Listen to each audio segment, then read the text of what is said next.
Assalamualaikum, salam Malaysia Madani. Kanta 744 dimulakan dengan rangkuman berita-berita utama hari ini. Kita ikuti perinciannya dalam segmen esensi.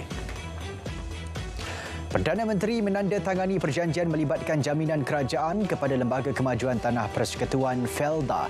Ia bagi menstruktur semula pinjaman agensi tersebut melalui terbitan sukuk dan kredit pusingan dalam usaha memulihkan kedudukan kewangan Felda. Kadar inflasi pada Mei yang terus mereda mencerminkan trend harga yang semakin stabil merentas semua kategori perbelanjaan pengguna. Menteri Ekonomi berkata trend kestabilan harga yang konsisten itu bukti keberkesanan strategi kerajaan termasuk intervensi kawalan harga, dasar monetary selain langkah penguatkuasaan. Harga beras putih tempatan tidak mengalami sebarang kenaikan seperti yang didakwa oleh setengah pihak sehingga menimbulkan ketidaktenteraman dalam kalangan pengguna. Ini kerana jelas Timbalan Menteri Pertanian dan Keterjaminan Makanan, harga kawalan maksimum beras putih tempatan di peringkat pengguna masih pada kadar RM2.60 sekilogram. Keputusan Mahkamah Rayuan The Hague Melanda yang menolak permohonan kumpulan Sulu untuk mengiktiraf Final Award mengesahkan pendirian Malaysia bahawa timbang tara itu tidak sepatutnya berlaku. Menteri di Jabatan Perdana Menteri, Undang-Undang dan Reformasi Institusi berkata permohonan sedemikian tidak sah sejak awal lagi dan award akhir yang dikatakan itu adalah terbatal.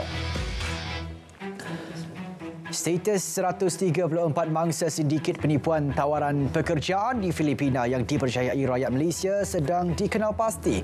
Kedutaan Besar Malaysia di Manila mengesahkan pihak berkuasa tempatan telah menyerbu syarikat Zinchuan Network Technology Incorporated dan berjaya menyelamatkan mangsa sindiket jenayah itu yang terdiri daripada pelbagai warga negara.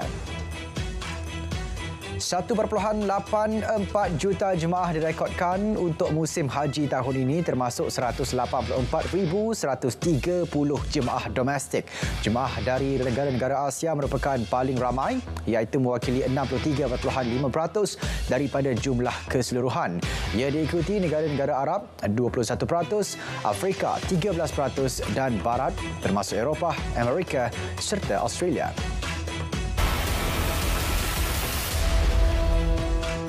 Yang di-Pertuan Agong dan Raja Permaisuri Agong menzahirkan ucapan selamat Hari Raya Aidiladha kepada seluruh rakyat Malaysia yang beragama Islam. Seri Paduka berdoa agar segala pengorbanan rakyat dalam menjaga keharmonian serta kesejahteraan negara akan diberi ganjaran setimpal oleh Allah Subhanahu Wa Taala. Pada masa sama, turut berdoa semoga jemaah haji Malaysia memperoleh haji mabrur dan selamat pulang ke tanah air. Jabatan Perkhidmatan Veterina Terengganu menerima 2,235 permit penyembelihan sempena Aidiladha. Ia membabitkan 5,181 haiwan ternakan. Daripada jumlah itu, 5,078 ekor lembu, 28 kerbau, 52 kambing dan 2 bibiri. 10 rumah sembelihan beroperasi kali ini di seluruh Terengganu di samping lokasi penyembelihan yang telah diwartakan. Di Johor, persiapan ibadah korban di rumah penyembelihan swasta berlesen Muir Javanese Farm di Kampung Seri Bunian Pontian lancar. Pelbagai peralatan termasuk 2 tukang sembelih dan lebih 20 kaki tangan ditugaskan sepanjang tempoh 4 hari bagi melaksanakan penyembelihan 300 ekor lembu. Saudara, lebih 5 juta kenderaan dijangka menggunakan lebuh raya sempena Aidiladha. Pertambahan berlaku secara berperingkat sejak semalam hingga 3 Julai. Baiklah, untuk perkembangan terkini aliran trafik, kita saja terus bersama dengan Atikah Makhtar di LLM Bani. Atikah, silakan. Ya. Baik, Syarul masih lagi berlintas langsung di Lembaga Lebuh Raya Malaysia bagi mempericikan kepada anda keadaan trafik semasa Lebuh Raya di Semenanjung Malaysia sempena cuti perayaan Aidiladha. Kita mulakan dari arah pantai timur. Di KLK Gombak di kilometer 19.8 berlaku pertambahan jumlah kenderaan berbanding petang tadi. Saya kira ini mungkin disebabkan pengguna memilih untuk pulang ke kampung halaman selepas waktu bekerja. Namun berbeza di paparan skrin kedua di 35.3 di KLK Genting Sempah, ketika ini juga kembali sesak namun lancar.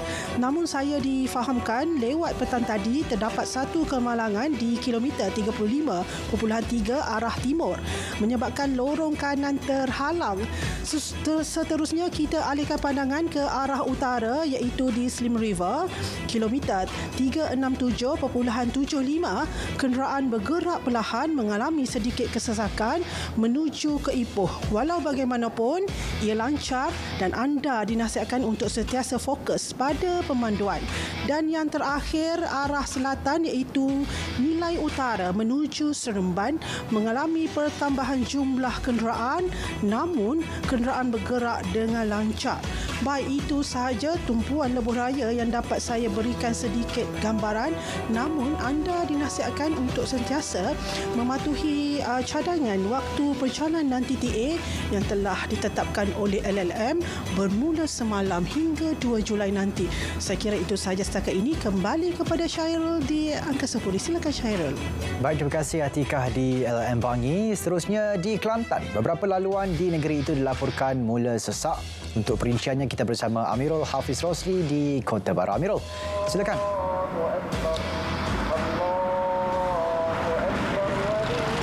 Terima kasih Syairul di Angkasa Puri. Assalamualaikum dan salam sejahtera.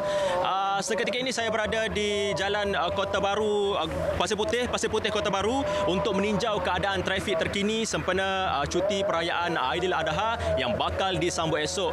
Keadaan terkini trafik di Kelantan mulai sesak, ada banyak tempat yang sesak dan ada yang tempat yang biasa, dan antara tempat yang sesak laluan masuk ke Kelantan dengan kenderaan perantau yang ingin pulang ke kampung halaman menjelang sambutan Hari Raya Aidiladha esok. Jumlah kenderaan masuk ke negeri ini melalui pintu masuk Gua Musang semakin bertambah setiap jam sejak semalam lagi, dan kenderaan melalui laluan jalan Kuala Lipis Gua Musang dan jalan Gua Musang Kuala Kerai juga bertali arus dan kesesakan dijangka berlaku sehingga malam ini.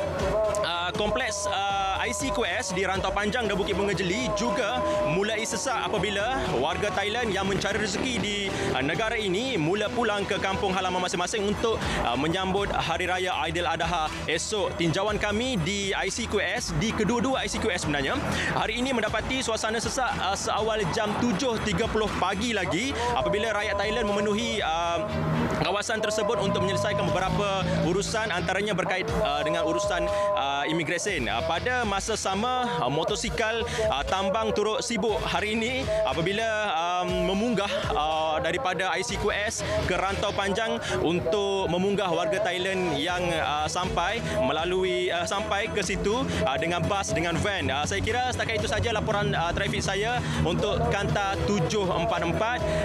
Salam Malaysia Madani, kembali ke Syairul di Angkasa Puri. Assalamualaikum. Baik, terima kasih Amirul di Kota Baru, Kelantan.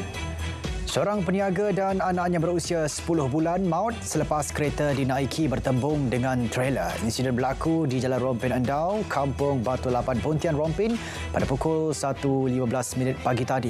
Mangsa Azirul Azim Mazri, 30 tahun, manakala anaknya Muhammad Adwa meninggal dunia di Hospital Rompin. Seorang lagi penumpang kereta, Farah Nasuha Johari, 30 tahun, yang merupakan isteri mangsa tidak mengalami sebarang kecederaan, manakala pemandu trailer cedera ringan. Sepasang suami isteri ditahan kerana disyaki terlibat aktiviti pengedaran dadah di sebuah rumah di Jalan Medan Ipoh Isnin lalu. Ketua Polis Perak berkata kedua-dua suspek berusia 37 dan 39 tahun. Penahanan turut membawa kepada serbuan sebuah lagi rumah yang digunakan sebagai tempat menyimpan dan membungkus dadah. Nilai keseluruhan rampasan bersama harta disita di kedua-dua serbuan adalah lebih RM579,000. Taktik mengedar dadah menerusi aplikasi TikTok dan WeChat berjaya dibongkar menerusi 4 serbuan di Johor Bahru 25 dan 26 Jun lalu.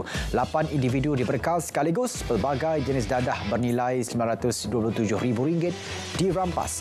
Timbalan Ketua Polis Johor berkata mereka ditangkap melibatkan 5 lelaki dan 3 wanita termasuk seorang wanita warga asing.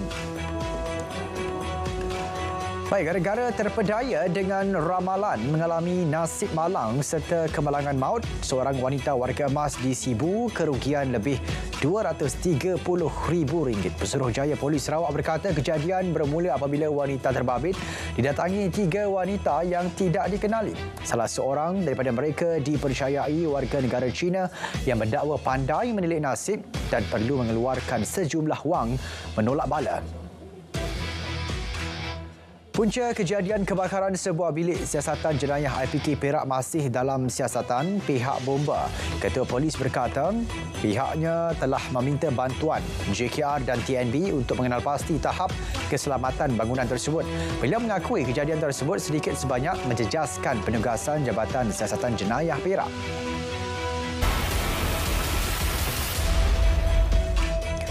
Bank Negara Malaysia BNM akan campur tangan dalam pasaran pertukaran asing bagi membendung pergerakan mata wang yang dianggap berlebihan. Langkah dilaksana kerajaan dijangka membantu memastikan ringgit mencerminkan asas negara dengan lebih baik. Jurang Pertumbuhan Ekonomi Malaysia, pembaharuan struktur dan usaha penggabungan fiskal merupakan faktor penyokong ringgit. Dasar gaji progresif akan dibentang kepada Majlis Tindakan Ekonomi Negara Ogos depan. Menteri Ekonomi berkata dasar itu bertujuan memastikan pertumbuhan gaji rakyat lebih sekata serta inklusif dan mendorong ke arah penjanaan pendapatan lebih baik. Fokus pertumbuhan gaji rakyat menjadi keutamaan perancangan ekonomi negara di bawah rancangan Malaysia akan datang. 5 negeri menjadi pengeksport utama pada Mei tahun ini. Sumbangan sebanyak 82.5% daripada jumlah ekspor Malaysia. Ia meliputi Pulau Pinang, Johor, Selangor, Sarawak dan Kuala Lumpur. Jabatan Perangkaan menyatakan jumlah ekspor negara mencecah RM223.8 bilion dengan ekspor dan import masing-masing bernilai RM119.6 bilion dan RM104.2 bilion. Khazanah Nasional Berhad bakal menerajui inisiatif pembangunan negara melalui platform pelaburan hijau baharu. Ia menyasarkan pelaburan dan pembinaan perniagaan dalam sektor hijau. Pengarah urusannya memaklumkan platform tersebut bertujuan untuk menarik pelaburan domestik dan asing yang akan digerakkan oleh anak syarikat milik penuh khazanah UEM Group Berhad. Bank Rakyat memperkenal ciri keselamatan baharu iSecure sebagai langkah memperkukuhkan sistem perbankan digitalnya. Usaha itu juga bagi melindungi pelanggan daripada aktiviti penipuan kewangan dalam talian. Bank Rakyat memaklumkan mulai 30 Jun ini, kaedah pengesahan digital iSecure akan menggantikan penggunaan kod pengesahan transaksi TAC. Risiko COVID-19 belum berakhir. Pengarah Rantau Eropah WHO berkata benua tersebut masih mencatat hampir 1,000 kematian setiap minggu. Sehubungan itu, pihak berkuasa digesa memastikan perlindungan vaksinasi sekurang-kurangnya 70% bagi golongan berisiko. Kuarantin 7 hari dilaksanakan di wilayah Govi Altai, Barat Mongolia. Ia berikutan kejadian wabak disyaki hawa bubonik atau dikenali sebagai Black Death. Sakit diasingkan di hospital tempatan. Wabak bubonik disebabkan oleh bakteria yang hidup pada tikus dan disebarkan oleh kutu yang menggigit haiwan dijangkiti seperti marmot. Pertempuran terus mengganas di ibu kota Sudan menjelang sambutan Aidiladha. Ia selepas kumpulan separa tentera RSF menakluki markas utama polis Khartoum.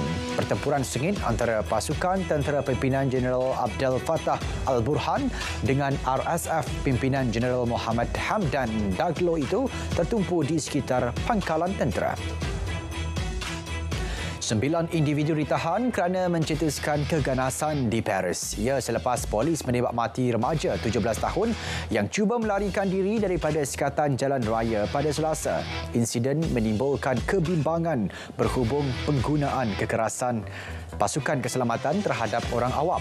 Menteri Dalam Negeri memaklumkan kedua-dua pegawai polis itu kini sedang disoal siasat. 86 pendatang tanpa izin parti diselamatkan oleh kapal penyelamat kemanusiaan Ocean Viking di pantai Libya. Parti termasuk dari Gambia dan Senegal. Mereka mengalami dehidrasi, keletihan dan kesan kulit terbakar akibat cuaca panas. Beberapa parti di bawah umur juga didapati bersendirian tanpa ahli keluarga. Kebakaran hutan di timur dan barat Kanada telah merekodkan pengeluaran 160 juta tan karbon. Perkhidmatan Pemantauan Atmosfera Copernicus EU maklumkan pelepasan tahunan daripada kebakaran itu adalah yang terbesar bagi Kanada sejak pemantauan satelit bermula pada 2003. Jumlah itu mengatasi 2014 pada 140 juta tan. Saudara, Kanta 744 berakhir di sini. Menyusul selepas ini berita perdana bersama Azamuddin Husin dan Nurul Hidayah Nawai untuk paparan lebih komprehensif. Saya Islam. Assalamualaikum, salam Malaysia Madani, tekad perpaduan penuh harapan.